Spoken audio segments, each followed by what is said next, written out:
Hello, this is Melanie Gorelnik, and for the next hour, I'll be reading from the March 31st issue of the Toronto Sun on the Niagara Frontier Radio Reading Service. The first story is former Maple Leafs player Mikhail Grabovski accused of assault by Spiro Papakoski. Former Toronto Maple Leafs center Mikhail Grabovski has been accused of assaulting a hockey coach following an Ontario Minor Hockey Association playoff game in Markham that police say left the victim injured. York Regional Police said officers were called March 14 at approximately 10:50 p.m. to Markham Village Community Center at Markham Road and Highway 7 for reports of an assault. Police said officers arrested a male suspect and he was charged with 1 count of assault. The victim was transported to hospital with minor injuries. Court records show the charge was sworn March 30th, with a first court appearance scheduled for June 12th in Newmarket. While a police spokesperson said they were unable to provide further details days after the incident, a source told the Toronto Sun that the man facing the assault charge is 42-year-old Grabovski, who coaches the Markham Waxers AAA under-15 squad. I hope I said that right. A search of York Region Court records reveals an assault charge was filed against Grabovski weeks later. Phone and email messages left with Grabovski asking if he or a legal representative had any comments in response to the charge went unanswered. OMHA aware of post-game incident. The OMHA said in an emailed statement that the league is aware of the post-game incident. Quote, "The Ontario Minor Hockey Association is aware of the situation and does not condone this type of behavior, nor does it reflect the values of the OMHA or the sport," the statement reads. The league also said Grabowski was suspended while a police investigation takes place. As there is an ongoing police investigation, the OMHA will have no further comment. Penalty-filled blowout. The Waxers were contesting a playoff game at their home rink against the York Simcoe Express, won by the visitors in a penalty-filled 11-0 blowout. According to the official game summary, a total of 61 minutes and penalties were called, with most occurring during the third period for boarding, roughing, and head contact. A 5-minute major for head contact was assessed against a Waxers player, with about 6 minutes left in the game. Referees also handed out a 10-minute misconduct to the Waxers for, quote, disrespectful and abusive behavior at the end of the game. As the players were skating off the ice, the source said the Waxers coach went after the Express coach heading to the dressing room and allegedly attacked him. Commotions off the ice. Videos viewed by The Sun show both referees and linesmen about to make their way off the ice at one end of the rink. However, they all turned around and skated to an exit at the opposite end following a commotion off the ice.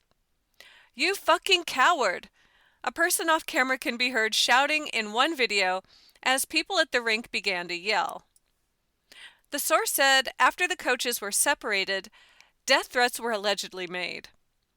Parents from both teams watched the arena's security camera footage and were troubled by the incident, the source added. During the third period, the Waxers coach can be seen on video yelling at Express players following a goal. That led to both benches shouting at each other for parts of the rest of the game.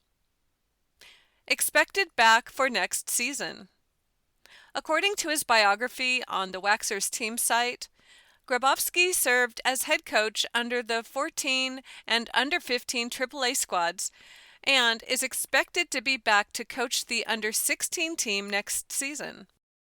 Quote, "As head coach of the Waxers U16 AAA team for the 2026 through 27 season, Grabovski brings a high-tempo, development-first approach built on accountability, structure, and competitive habits," his bio reads. His philosophy emphasizes pace of play, hockey IQ, and individual responsibility within a team framework, preparing players for advancement within the high-performance pathway. His personal website advertises a link to Nitro Hockey Academy, a company he founded in York Region that offers young hockey players programs and camps for skill development. Grabovski, who was born in Germany to parents from Belarus, was selected by the Montreal Canadiens in the 5th round of the 2004 NHL Draft. After skating in 27 games with the Habs, Grabovski was traded to the Maple Leafs in 2008, where he played the majority of his NHL career, scoring 91 goals and 208 points over 5 seasons. He also suited up with the Washington Capitals and New York Islanders. There's a picture of Mikhail Grabovski. He is skating on ice, and you could see someone kind of in the distance behind him. He's wearing his blue jersey that says Toronto Maple Leafs, and he's got his helmet on, and he just has a very serious expression. He's a young, handsome guy with brown hair and brown eyes. Photo courtesy of Michael Peake via the Toronto Sun. That story was former Maple Leafs player Mikhail Grabovski accused of assault by Spiro Papakowski. The next story is Canada Post ending door-to-door mail delivery by Brian Pessafiume. Ottawa. Bad news for the less than 1/4 of Canadians who still get door-to-door mail delivery. A little under 5 months after the federal government lifted moratoriums on installing new community mailboxes, Canada Post is moving ahead with eliminating door-to-door mail delivery in Canada. The move is part of a years-long nationwide shift to save money and right-size resources as the floundering Crown Corporation fights for relevancy, aiming to stave off what the federal government described last year as an existential crisis in the Postal Service. About 4 million Canadian households, a little under 25% of all Canadian addresses, still get mail delivered to their door. Canada Post at important turning point. In a statement issued Monday evening, Canada Post said they've begun consulting with their bargaining units on the proposed changes. Changes the Crown Corporation says are meant to modernize operations and save money. Once initial consultations with our bargaining units are complete, we will begin engaging multiple officials and other key stakeholders, the statement read. We are also collaborating with the government on updates to our delivery standards for letter mail, which will require amendments to the Canadian Postal Service Charter. The press release said they're committed to moving ahead thoughtfully, while protecting access to important postal services. Canada Post has reached an important turning point, the release said. Our transformation will strengthen the Postal Service, allow us to be a better partner for business, and help us meet our dual mandate of delivering for all Canadians in a way that is financially sustainable. Financial losses keep mounting. Facing record shortfalls and losses, and relying on hefty government subsidies just to keep the lights on, Canada Post says they're working to stabilize their financial situation by 2030, reporting losses of $541 million in the third quarter of last year, and operating losses topping $5 billion since 2018. Doing away with letter carriers represents around $400 million in annual savings. Door-to-door delivery costs $279 annually per address, while a community mailbox only costs $157 per year per address. Aside from replacing door-to-door delivery with community mailboxes, proposed measures also include ending a 3-decade-long moratorium on consolidating or closing rural post offices, and transitioning from air to ground transportation for non-urgent letter mail, a move expected to save $20 million per year. While the government and the Canadian Union of Postal Workers, or CUPW, reached a tentative deal last year, potentially ending ongoing labor strife and work stoppages, Some union officials last week were urging members to reject the offer, describing it as a huge victory for Canada Post at the expense of their members. Union says move meant to derail negotiations. Canada's Postal Union frames Monday's announcement as a means to undermine ongoing labor negotiations with the federal government. Quote, "Today, Canada Post announced that it has received approval from the government to begin consultations with the bargaining units at CPC, including our union, on its plans to transform the post office," read a statement issued Monday by CUPW. "This is not the right time to consult. We are fully focused on the upcoming ratification votes, a significant undertaking."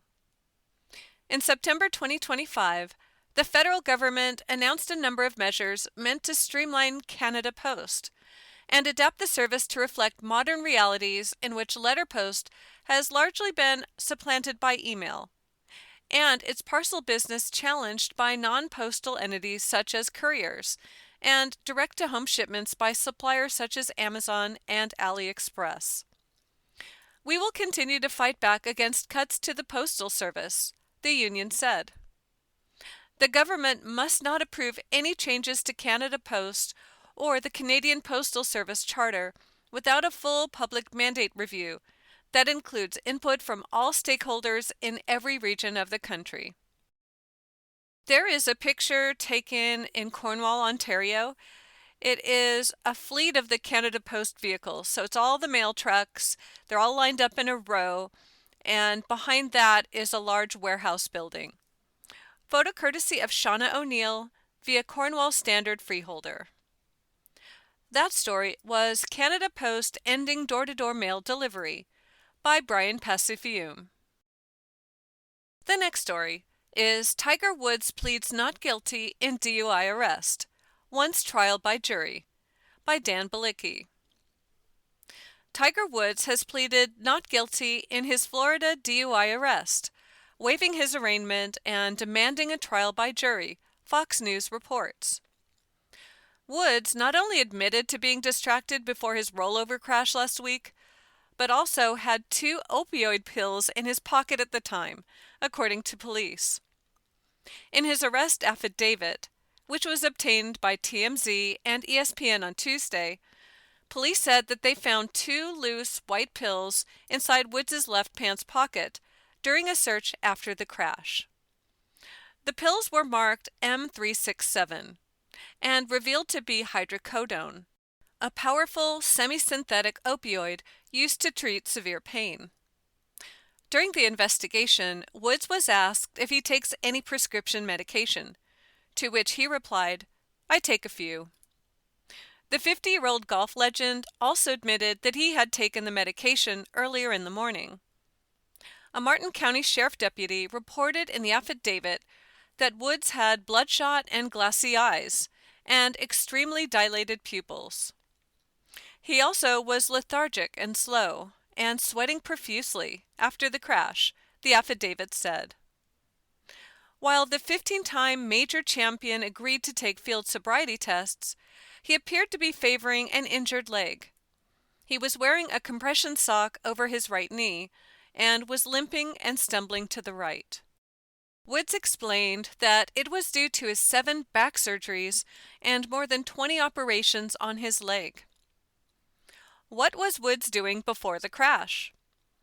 The document also states that Woods told police he was distracted just before the crash, admitting to looking down at his phone and changing the radio station when he clipped a truck with his Land Rover and rolled the SUV onto its side.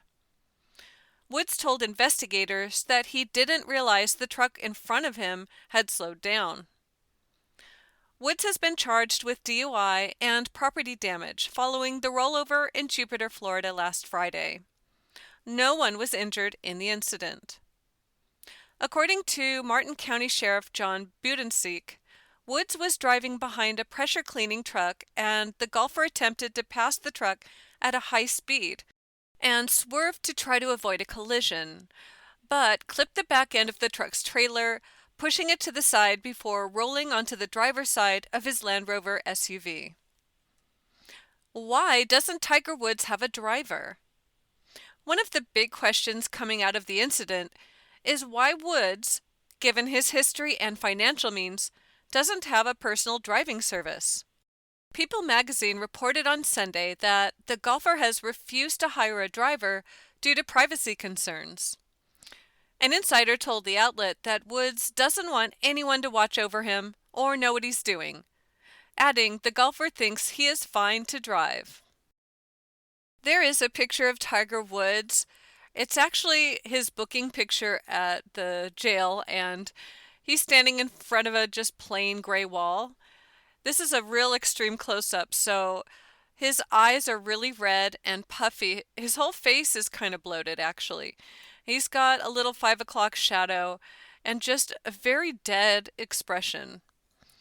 Photo courtesy of Martin County Sheriff's Office via Getty Images. That story was Tiger Woods pleads not guilty in DUI arrest. One's trial by jury, by Dan Balicki.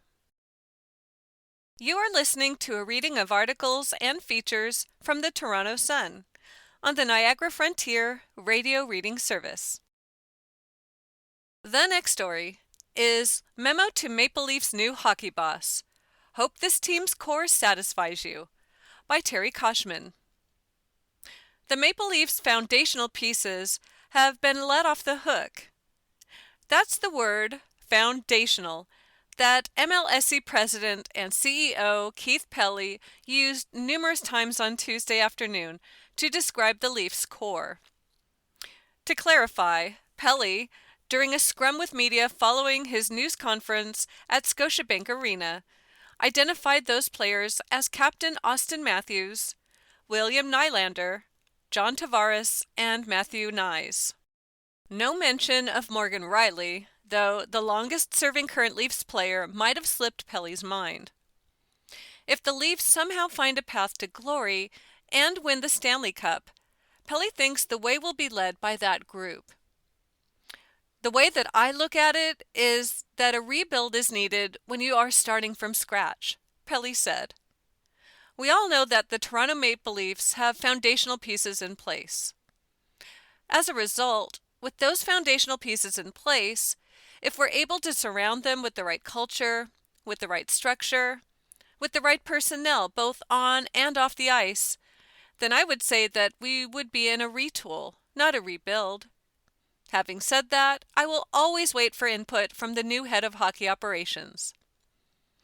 What if a potential new hockey boss looks at Pelley and says, "Hey, I've been watching from afar for years, and I don't think it's going to work with this group"? Questions abound. Following the firing of Brad Treliving, will the incoming president of hockey operations, or general manager, or whatever the title will need to be, fall in line with Pelley's thinking on the core as a hiring requirement? Does Pelley cross names off the list of candidates until he finds someone who thinks just like he does? Ignore the fact that the cast of characters around the core pieces has changed numerous times during the past decade. Whoever the GM has been has figured he was providing the team's best players with a solid support cast. Among the core, only Mitch Marner, sent to the Vegas Golden Knights last year in a sign and trade, has departed. Let's recap what has happened in what we'll call the Matthews era, which began in the 2016 through 17 season when he took the National Hockey League by storm as a rookie and won the Calder Trophy. Brendan Shanahan was relieved of his duties as team president a year ago. 3 general managers, Lou Lamoriello, Kyle Dubas, and Treliving, have been let go. 2 coaches canned, another to follow suit. 2 head coaches, Mike Babcock and Sheldon Keefe, have been fired. A third, Craig Berube, is expected to be shown the door at some point after the season ends. All the while, the Leafs have just won 2 playoff rounds despite earning a ticket to the Stanley Cup tournament in 9 consecutive years. a run that officially will come to an end in the next couple of weeks. We put it to Pelly. Why is this group of foundational pieces so important going forward, considering the team has won nothing of consequence with it in place? Quote, "Well, I don't think you can pin that on the foundational pieces," Pelly said. "I think to be successful, you need a full-rounded team. Florida is a perfect example of that. Tampa is an example of that. You can't just have one or two superstars and expect to win a Stanley Cup. Everything has to be firing on all cylinders, and that means everything from on ice to off the ice, and we're not there yet." Sure, but you need a leadership group capable of driving the Leafs to a cup. All of the evidence points to an inability to do so. The topic of culture was raised a few times with Pelly on Tuesday. He said it himself, regarding the importance of surrounding the players with, quote, "the right culture." But don't the players build the culture themselves? If so, then what does it say about the culture and the core's role in it when no one came to the defense of Matthews when he was hit by Radko Gudas 3 weeks ago? Why hasn't this group of foundational pieces helped build a better culture within the dressing room? Matthews, Nylander, and Tavares all have no-move clauses. But what if a prospective GM interviews with a truly innovative plan that included talking to those players about potentially waiving the clauses and making trades that could make the future that much better? Blowing up what? That, to be certain, would not amount to blowing it up. Can a team that has very limited postseason success in the prime years of its core really be blown up? What exactly is being blown up? Usually, when a person of Pelly's stature holds court with the media, we're left with more questions than answers. Tuesday was no different. "I'm not going to get deep into going through lineup or going through the assets that we have," Pelly said. "We all know, everybody in this room knows, that we need to acquire more draft choices. We need to acquire more prospects. All the while, maintaining the key pieces that not only haven't won, but have not come close to winning." That story was Memo to Maple Leafs New Hockey Boss. Hope this team's core satisfies you, by Terry Koshin. The next story is, Of Course Mark Carney Should Prorogue Parliament, and Here's Why, by Brian Lilly. Mark Carney says he is absolutely not thinking about proroguing Parliament if he gets his coveted majority after the April 13 by-elections. It's too bad because he really should be considering doing so when he gets his majority because it would make life easier for his government. The Globe and Mail reported on Tuesday morning that Carney was considering prorogation if he got his majority, in part to ensure his party had control of Commons committees. Asked about the report at a news conference on Tuesday, Carney emphatically ruled it out. First, absolutely not. It has never even entered my thinking, the possibility of that. So I couldn't have been more surprised to see suggestion that that was under consideration, Carney said. He went on to say that he and his government are working hard to make real progress in Parliament. Well, if he wants to make real progress in Parliament, he should prorogue and immediately reconvene the House of Commons with new Liberal-dominated committees. One of the reasons for having a majority government, which Carney effectively already has, but will get in practice after the by-elections, is to control the movement of the business of the House. Right now, the Conservatives and the Bloc Québécois can derail government business because they have the majority, or at least the ability to outvote the Liberals when the chair is not voting. Standard parliamentary tool. Prorogation is a standard parliamentary tool that has been used for centuries without controversy.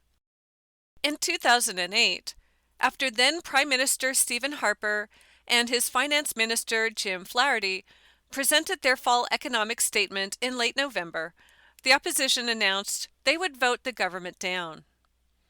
The American financial crisis was spreading, and the opposition parties felt that Harper, who was leading a minority government, should have brought in more stimulus measures. They banded together and vowed to install Liberal leader Stéphane Dion as prime minister on the premise that he would have a bigger spending budget. That Dion had the backing of Jack Layton and the NDP was not an issue. It was that the Bloc Québécois under Gilles Duceppe would be backing the government, is what irked Harper. He prorogued Parliament, shutting it down from early December until late January, and by the time the House reconvened, Harper and his Conservative Party were riding high in the polls. Dirty connotation for some. For some, though, the idea of prorogation has taken on a dirty connotation. The reality is that Carney could prorogue the House in the morning and reconvene with a new speech from the throne later that day. That happened more than once. Louis Saint Laurent, Lester Pearson, and Pierre Trudeau all prorogued the House of Commons and called them back the same day with a new session.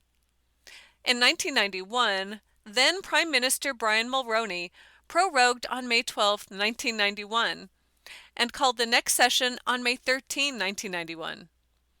There was no work lost, but it gave the government a chance to perform a reset, which is why the tool is there.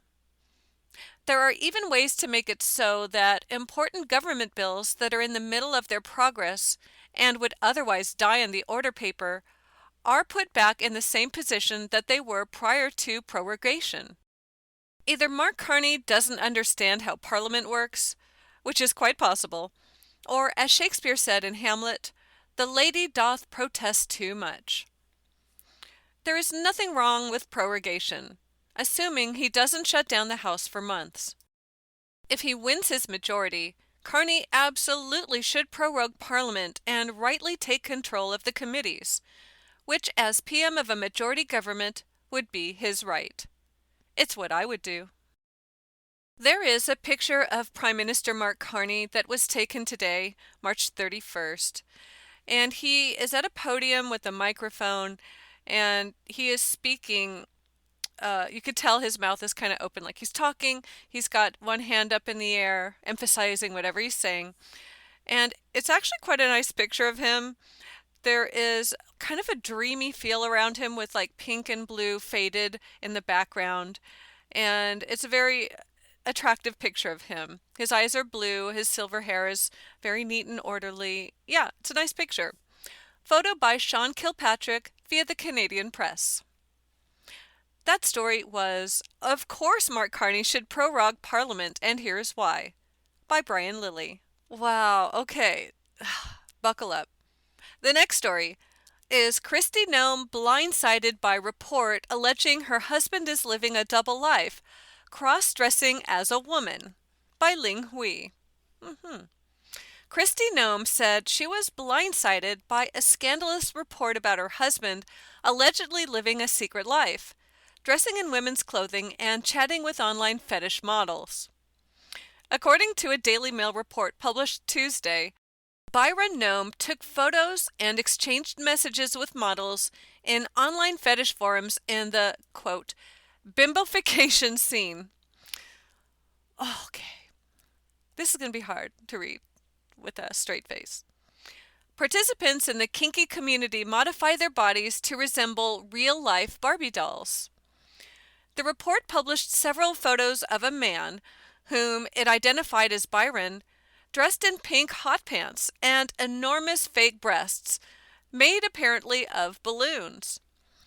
In several of the photos, the 56-year-old insurance executive's face is visible, showing him pouting for the camera. In the messages he allegedly exchanged with several fetish models, the report said he lavished praise on their surgically enhanced bodies, confessed his lust for huge, ridiculous boobs, and even made indiscreet remarks about his 34-year marriage to former Homeland Security Secretary Christie. One model said he paid them at least $25,000 in a chat. The tabloid spoke to national security experts who said the photographs could have been obtained by, quote, a hostile intelligence service, and could have left the couple vulnerable to blackmail. Christie's rep, Trump respond to report. In a statement to the New York Post, a representative for Kristi Noem said, Ms. Noem is devastated. The family was blindsided by this, and they asked for privacy and prayers at the time. Kristi Noem departed from her position as head of the Department of Homeland Security a week ago after she was fired by U.S. President Donald Trump. The ex-governor of South Dakota is now serving as special envoy for the Shield of the Americas. Trump commented on the shocking allegations in another Daily Mail story posted online later on Tuesday. Quote, "They confirmed it? Wow, well, I feel badly for the family if that's the case. That's too bad," the U.S. president told the outlet in a phone call. So, we have a picture of what the Daily Mail posted to X, and there are two pictures. One is of Kristi Noem with her husband, Brian. I don't know, recently I guess. They're dressed up really nice, standing outside and smiling shoulder to shoulder. And then there is the picture that just came out of Brian. Oh my, there's not going to be words that can do this justice. But basically, he has taken some kind of flesh-colored, stretchy shirt. He's installed two very large balloons with the tight, like the part where you tie it together on the outside facing toward the shirt, meaning they look like nipples. And he's wearing some kind of pink, very tight pants, and it's cut off. It's just kind of the upper body. And his face is making like this pucker mouth look, like this real trying to be sexy, only this is like the nerdiest looking white guy with bad lighting. And the Daily Mail calls him the pouting busty bimbo. I don't even, I can't go on any more about it, honestly. Okay. That story was Kristi Noem blindsided by report alleging her husband is living a double life, cross-dressing as a woman, by Ling Hui. You are listening to a reading of articles and features from the Toronto Sun on the Niagara Frontier Radio Reading Service. The next story is Canada's first opponent for 2026 FIFA World Cup finally set, as Bosnia and Herzegovina defeats Italy, by Dan Balicki. It took a little bit longer than many soccer fans would have hoped, but Canada finally knows its first opponent for the 2026 FIFA World Cup. And it should be one of the hottest tickets in Toronto. After needing penalties to get past Italy in their UEFA Playoff Path A showdown for a big upset, Bosnia and Herzegovina will be drawn into Group B for this summer's tournament and play against co-host Canada in its opening game in June. Bosnia and Herzegovina and Italy played to a 1-1 draw before the former advanced 4-1 on penalties. When the groups for the World Cup were drawn up this past December, during an event in Washington, D.C., several berths had yet to be settled due to both European and intercontinental playoffs, which still had to be played. The winner of UEFA Playoff Path A was drawn into Canada's group along with Qatar and Switzerland. But having been drawn into the B2 placement, it meant that Canada's opening game would be against whichever country emerged victorious from the four-nation bracket. In the semi-finals, Italy beat Northern Ireland, while Bosnia and Herzegovina defeated Wales on penalties to reach Tuesday's deciding game. When is the Canada-Bosnia and Herzegovina match? With the matchup now set, Canada will face Bosnia and Herzegovina on Friday, June 12th, at Toronto Stadium, the renamed and temporarily expanded venue also known as BMO Field. Kickoff is scheduled for 3 p.m. After the opener, Bosnia and Herzegovina will then play against Switzerland in Los Angeles on Thursday, June 18, before finishing up its group stage slate on Wednesday, June 24th, against Qatar in Seattle. What is Bosnia and Herzegovina's World Cup history? Ranked number 66 in the world, the Bosnian side finished second in qualifying group with 17 points, 2 behind Austria for the automatic qualification spot. This will mark Bosnia and Herzegovina's second appearance at the FIFA World Cup, having previously competed at the 2014 edition. During that tournament in Brazil, the Dragons finished third in its group with 1 win, 2 losses, and no draws. Its lone victory came against Iran in their final group stage game. With Italy's failure to qualify for the expanded 2026 World Cup, the first edition of the quadrennial tournament to feature 48 teams, the Azzurri has now missed out on the past 3 tournaments. Despite Italy being a 4-time World Cup champion, winning as recently as 2006 in Germany, it hasn't qualified for the tournament since 2014 in Brazil, and were eliminated in the group stages of the 2 tournaments before that, winning just 1 total game. Tuesday's defeat only adds to that misery. In fact, its most recent appearance was most notable for the actions of one of their opponents. During a group stage match against Uruguay, Italian center-back Giorgio Chiellini was bitten on the shoulder by Luis Suarez. The striker went unpunished for his actions during the game, but later received a 4-month ban from football. While Italy is ranked number 12 in the world among men's national teams, it finished 6 points behind Norway in its qualifying group to take second place and a spot in the playoffs. There's a picture of Bosnia and Herzegovina's Edin Dzeko. He is celebrating with teammates after scoring their side's first goal during the World Cup playoffs semifinal soccer match.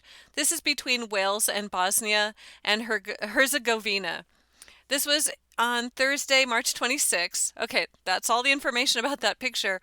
And you can see Edin has his arms around the shoulders of 2 other soccer players. They're all in white uniforms that have blue, their numbers on it and everything. And they're like laced together with their arms around each other's shoulders. It looks like they're screaming, like just their mouths are open as large as they can go. They're clearly ecstatic. And then there's another guy behind them with the victory arms up in the air, hands clenched, and they're just freaking out. They're so happy. Photo by Nick Potts from the Associated Press. That story was Canada's first opponent for 2026 FIFA World Cup finally set, as Bosnia and Herzegovina defeats Italy. By Dan Balicki. The next story is Peel Cops Investigating After Handgun Pointed at Student in Mississauga. By Joe Warmington. It's a video that not only shocked students at a Mississauga high school, but the social media world as well. The video, captured and posted by students, is now going viral, not just locally, but internationally. Posted on social media and later transferred to X, the short video shows 2 young male students in a violent fistfight in a school hallway. At one point, one student was on top of the other and was landing numerous blows to his head as students looked on. The profane exchange then switches to an apparent edit of the video that now shows what is believed to be the same 2 students in the schoolyard. At one point, who is believed to be the student on the ground appears to be pointing a handgun at another student, believed to be the person who was throwing the punches. Peel Regional Police on Tuesday said they were still investigating. It came in as a weapons dangerous call, Peel Deputy Chief Mark Andrews said. The probe is in its early stages. Police say they will update the public when they have a better handle on just what did transpire there. What is known is that there has been an ongoing dispute. Peel police confirmed the fight and the gun being pulled and aimed at a student. Determined to be BB gun, said cops. They say they have also determined it to be a BB gun. Police sources say this occurred Monday afternoon at Ascension of Our Lord Secondary School at 7640 Annika Drive in Mississauga. There are social media reports that the school was put into a lockdown at the time. Police say they are also now in possession of social media posts indicating there was a possible feud between students prior to the fight and pulled gun. There will be more details once it's been further investigated, Andrews said. At this time, there is no information on whether charges are pending. The Dufferin Peel Catholic School Board has not yet commented. This appears to be another disturbing gun incident at a high school this month. Earlier, some students were arrested in the community center section of the property that holds St. Aloysius Gonzaga Catholic School. Charges were laid there. There is no suggestion these are related, but it does suggest there's a problem. There will be more to say about this when more information comes in. But for now, there is more concern about the kind of violence going on in Ontario schools. This time, a dangerous fight and possibly gun pointed at a student. There is a picture with this article that I believe is not actually related to this story, but we'll try to describe it. It's a screen grab, and a male is seen pointing a handgun at another male, and it says during a fight at a Mississauga school. No date, I don't know which school, but it's a very fuzzy picture. There's a guy that's wearing like a red jacket, and he's holding up what looks like a gun. And it's definitely a pistol size. It's not a BB gun. And one kid is running away. Photo courtesy of @ChopSnitin via X. That story was Peel Cops Investigating After Handgun Pointed at Student in Mississauga by Joe Warmington. The next story is ICE Arrests One of Canada's Most Wanted by Brian Toey. U.S. Immigration, Customs and Enforcement, or ICE, has arrested one of Canada's most wanted fugitives. In a statement released Tuesday, the Department of Homeland Security, DHS, said that ICE found and detained 30-year-old Adrian Vincent Walker in Tupelo, Missouri, on March 23rd. The case was part of the Homeland Security Task Force's Operation Take Back America. Walker is among Canada's top 25 most wanted for murder and attempted murder. He faces U.S. charges of illegal entry and illegal possession of a firearm. He will be returned to Toronto to face his murder charges here. DHS says it doesn't know when he entered the country. Thanks to the brave men and women of ICE, one of Canada's most wanted criminals is behind bars. This illegal alien was wanted for a murder in Canada, said Acting Assistant Secretary Lauren Biss. He is now facing charges for illegal entry into the U.S. and illegal possession of a firearm. DHS is grateful to our law enforcement officers and partners who took this illegal alien off our streets and behind bars where he will finally face justice for his crimes. Toronto police sought Walker. Toronto police were on the hunt for Walker following a shooting in May of 2024 near Winona Drive and Vaughan Road that killed 31-year-old Trevor Dalton John. Kenyon Franklin of Toronto was arrested and charged in that murder. Walker previously served more than 3 years in prison for aggravated assault. Not the first Canadian. ICE has arrested Canadian criminals before.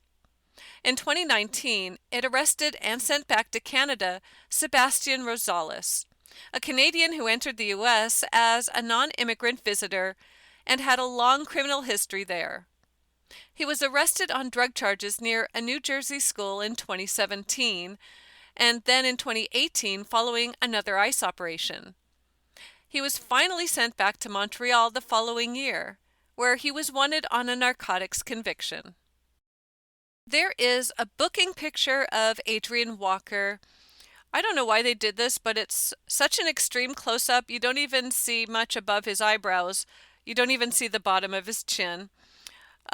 He's got brown eyes, full lips, a very light mustache, and a little bit of acne.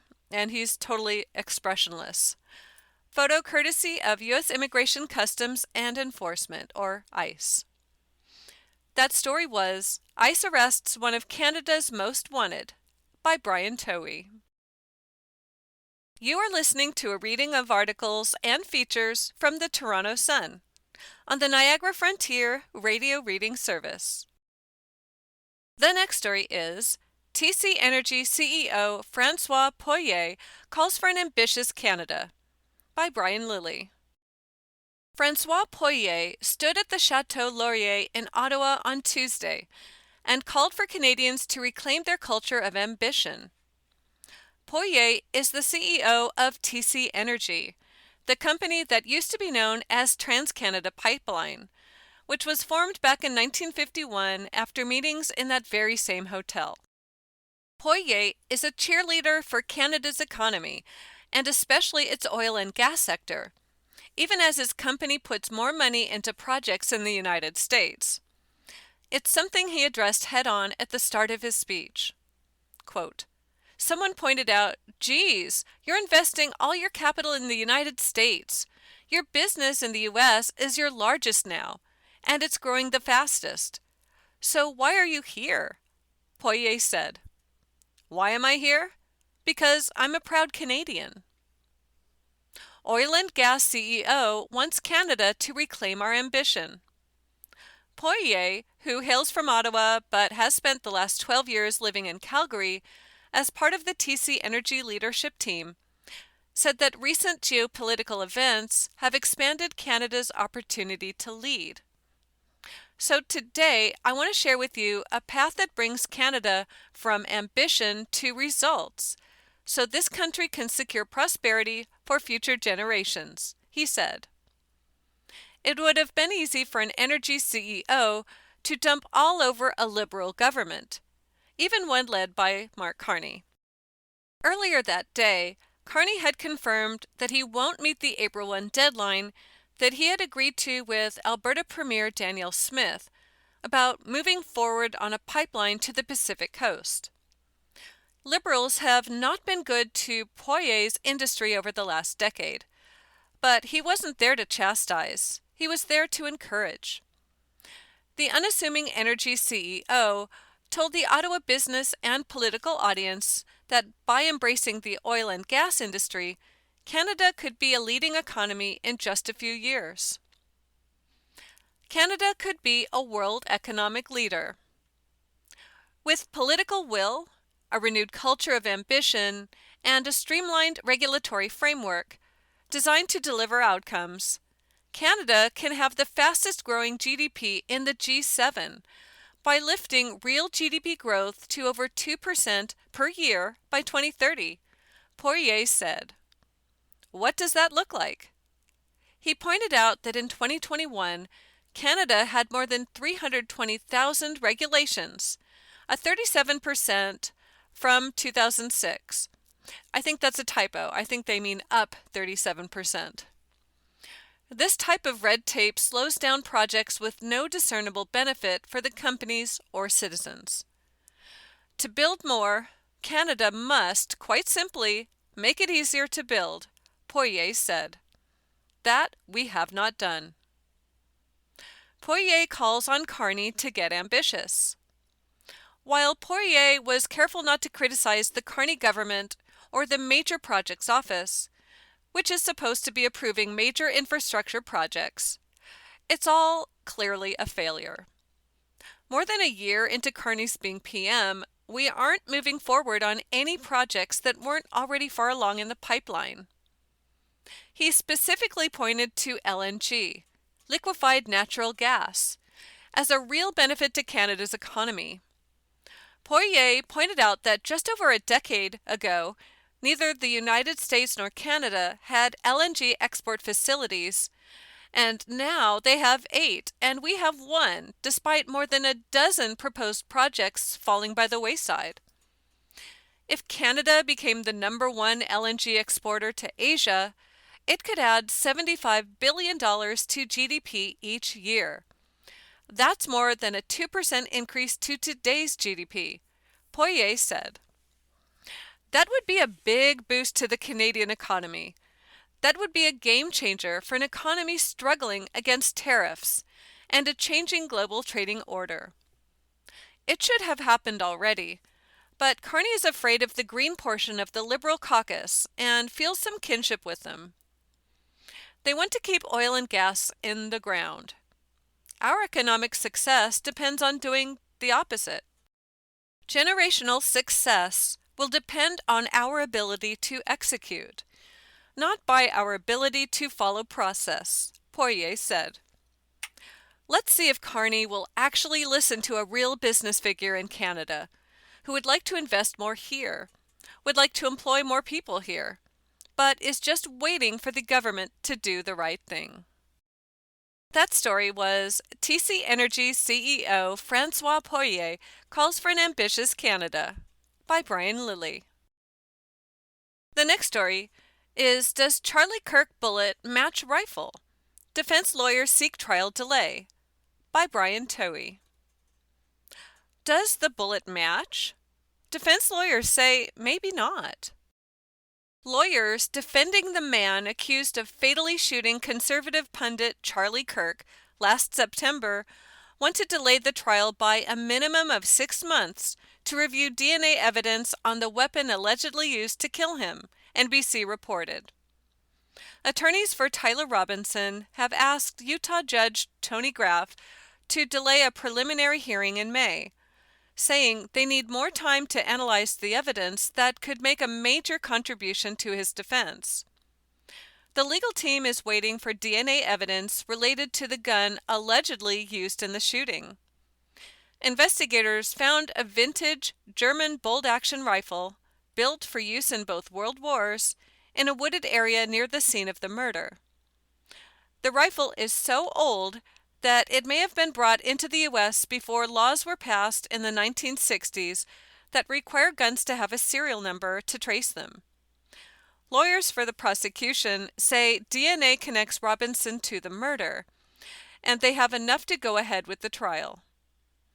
Kirk, a conservative activist, podcaster, staunch ally of U.S. President Donald Trump, and major figure in the MAGA movement, was fatally shot at a rally in Utah Valley University on September 10 of last year. The 31-year-old father of 2 was the co-founder of Turning Point USA, a nonprofit organization advocating for conservative values in American politics. He was famous for going onto university campuses and engaging left-wing students and activists and dismantling their arguments with ease, infuriating woke progressives all over the globe. Bullet tied to rifle? Robinson's defense team said in a court filing it was given a report from the Bureau of Alcohol, Tobacco, Firearms, and Explosives, which it argues is an indication, quote, that the ATF was unable to identify the bullet recovered at autopsy to the rifle allegedly tied to Robinson. The lawyers added that they have not been able to review the ATF case file, nor the protocols pertaining to the examination of the bullet fragment from the autopsy. Court documents also say the FBI is running bullet analysis tests as well, but it hasn't yet completed them. Until the defense receives the case files and protocols relating to these analyses, and has them independently evaluated by its expert, they will not be in a position to assess the reliability of this evidence if either the state or the defense decides to proffer it, the filing says. Defense attorneys added that, depending on the findings, they may use the ATF analyst's testimony to clear Robinson of guilt. The defense team expects the first review of the digital evidence will take 60 days, adding it received 31 hours of audio files, 700 hours of video files, and 600,000 data files earlier this month. The defense team is realistic, and the comprehensive review required to determine what is missing will take hundreds of hours, the filing said. There is a picture of Tyler Robinson that was taken in the courtroom. He is looking forward, like probably towards the judge, and he's wearing a nice shirt and tie. He's got brown hair. He's real young looking. And then next to him is his attorney, Catherine Nestor. She's an older lady, a little heavy set with blonde hair. Photo courtesy of Bethany Baker via the Associated Press.